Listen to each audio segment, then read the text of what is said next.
Salut la gang, bienvenue à une nouvelle vidéo de The Magic Carl. Aujourd'hui, on va parler de quoi? C'est quoi le deck building? C'est quoi? Ça sert à quoi? C'est comment? Est-ce que c'est dur? Est-ce que c'est facile? Ça coûte-tu cher? C'est quoi? On va passer à travers de tout. C'est pas compliqué. Le deck building, c'est la création d'un paquet de cartes pour pouvoir jouer à Magic the Gathering. Pourquoi? C'est important de savoir comment faire ça. C'est important parce que ça nous permet d'apprécier les parties qu'on va jouer, que ce soit en gagnant ou en perdant. Parce que on apprécie tous gagner, mais c'est important d'apprécier la façon qu'on a gagné. C'est important aussi d'apprécier la façon qu'on a perdu. Apprécier un deck qu'on a bâti, même dans la défaite, parfois par une défaite serrée, des fois, même si on s'est fait donner une volée parce que l'autre deck était trop fort en avant de nous, c'est important d'apprécier ce qu'on a bâti, d'aimer ce qu'on joue, d'avoir envie de le jouer. Ça, c'est la base du deck building. Ensemble, on va regarder comment on bâtit ça, qu'est-ce qu'on bâtit? Je veux dire, on ouvre un pack pré-release qui est une boîte qui arrive, que vous pouvez recevoir à la maison ou acheter en pré-vente lors de l'événement en particulier, qui vaut normalement 30 30 c'est une petite boîte qui contient 6 boosters.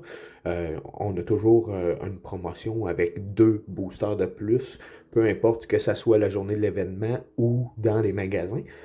Donc, vous avez 8 boosters que vous avez à déballer et en construire un deck de 40 cartes. Il y a toujours un prix à la fin de ces événements-là, euh, mais vous vous bâtissez un petit deck de 40 cartes préenregistré. Vous allez jouer toute la journée et le gagnant à la fin se repart avec un des prix, souvent des produits par rapport à la nouvelle série, des prix en argent, des choses comme ça. Pour ce qui est de Standard, Standard qui est un mode assez agressif, 60 cartes, très très compétitif parce qu'on peut avoir 4 fois la même carte dans le deck. On parle toujours d'un deck d'un minimum de 60 cartes avec une vingtaine de laines, donc vous complétez le reste avec vos cartes. Il n'y a aucune limite maximum de cartes dans votre deck standard. C'est sûr que si vous voulez être le plus compétitif possible, on va le faire le plus petit que possible. Mais sinon, pour le reste, c'est des decks qui vont jouer extrêmement vite. Vous avez très peu de marge de manœuvre. Il faut que vous connaissiez vos combos, vous ayez les bonnes cartes pour pouvoir les jouer au bon moment sans vous faire interrompre votre combo, ce qui est assez difficile.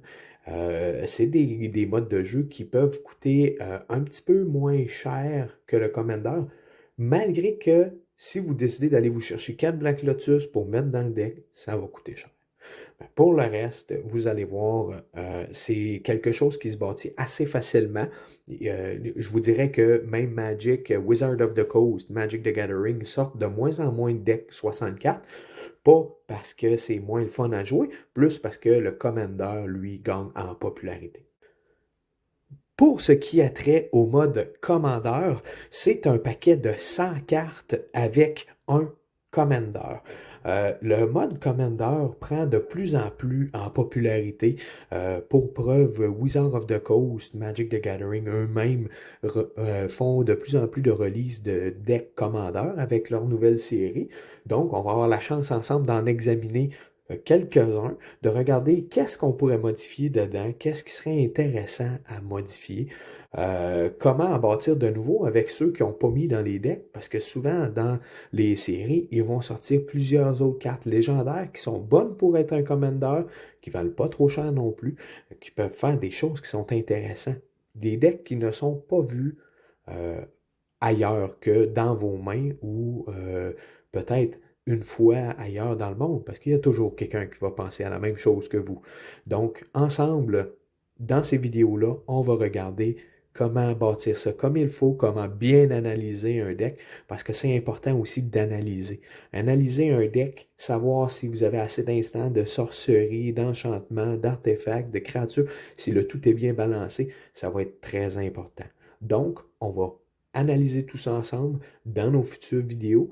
Justement, je recevrai des decks pré-release pour pouvoir en tester avec vous. Donc, lorsque je recevrai nos nouvelles boîtes, on les ouvrira ensemble et on regardera comment on peut bâtir un deck pré-release.